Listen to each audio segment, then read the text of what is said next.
As soon as I saw you, it hit me like an Arctic blast in the blizzard of '96. It was a stale taste in the air that kind of felt like the cold shoulder. As I cracked the door open like eggs on the countertop Sunday morning, I smelled shit. And no, not your regular run-of-the-mill spoiled eggs. I mean some real vile shit. I'm talking circus and zoo level shit. So walking in, I knew something was wrong. I peeked around the door and our eyes met like an awkward conversation, lost and confused. So I walked by, head down, mumbling a hey under my breath. I think you heard me, but whatever. When I get to the room, it dawns on me. I know exactly what spawns one-letter text messages like hey in uncomfortable situations like one of us clearly has a stick up our ass. And I'll tell you now, this is exit only. So I look around the room. And what do you know?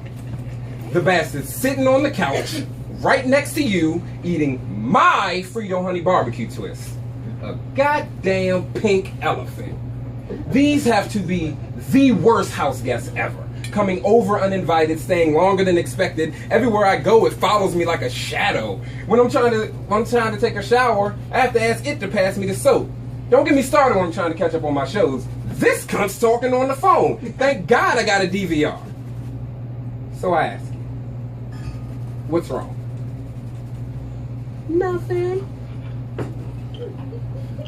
Now, to all guys who don't already know, nothing is a lie. Yes. Nothing is an escape from the truth. Yeah. No girl says nothing and actually means it. She wants you to ask her questions. She wants you to dig the truth out of her. Sometimes it may take more than a shovel and it might take a little while to get there.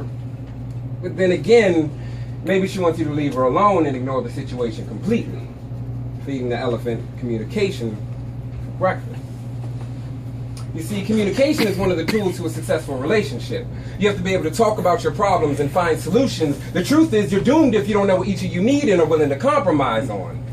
Because that's what the relationship relies on. If you don't do that, the ties are undone, the trust is unraveled, and the relationship becomes a relationship. You know, that's happening when you start smelling this elephant around the house. The longer you let it stay, the bigger it gets, and the more it starts to smell. The mornings turn to haze, smiles to attitude, answers to smart remarks, can't even ask a simple question without wondering if there's some hidden underlying sarcastic meaning behind it. So I ask you, what's wrong? Nothing. Now, to all guys who weren't paying attention the first time, nothing is a lie. Nothing is an escape from the truth. No girl says nothing and actually means it. She wants you to ask her questions. She wants you to dig the truth out of her. It's just a little bit deeper than the first time you tried to talk, but then again, maybe she wants you to leave her alone and ignore the situation completely. Feeding the elephant trust for lunch. Am I supposed to just play along and believe you? If I were to do that, it'd have been a problem. Worse than trigonometry or physics. I was never good in school, but I know there's a PEMDAS for relationships. It's trust, communication, and compromise. How many times can you lie to me before I'm allowed to not trust you? How many times can you take me for granted before I'm allowed to feel appreciated? How can we compromise if I don't even know what's affecting you? My irritability grows with the elephant. You either get asshole me or complete silence. There is no middle ground. No between the sheets like the Isleys. No love making. You know the relationship's dying when the sex stops. There's signs. There are always signs. I know something's wrong and I'm calling your bluff. So I ask you, are you okay? I'm fine.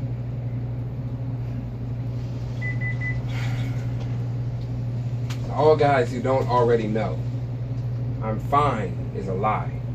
I'm fine is an escape from the truth. No girl says I'm fine and actually means it. She wants you to ask her questions. She wants you to dig the truth out of her. And I'm going to keep digging because I'm not feeding this damn elephant compromise for dinner. We are not dying today. I am a fighter. Not talking is not fighting. Not fighting is giving up on us, on our future. One of the most ignorant quotes I've heard is I'm a lover, not a fighter, because no one's perfect. It takes two people willing to fight, willing willing to communicate, willing to compromise to make something beautiful. Telling me something that isn't true is a lie, and it doesn't matter if it's about where you were or who you're texting. Lying about your feelings is just as detrimental as lying about who else you're sleeping with. I feel the relationship falling backwards, and I'm not strong enough to catch it by myself. The more we allow this elephant to stay, the more it feeds on our problems. The more we feed it, the bigger it gets. Don't wait until it gets so big that we can't get it out the door, and we're the ones that have to leave. Thank you.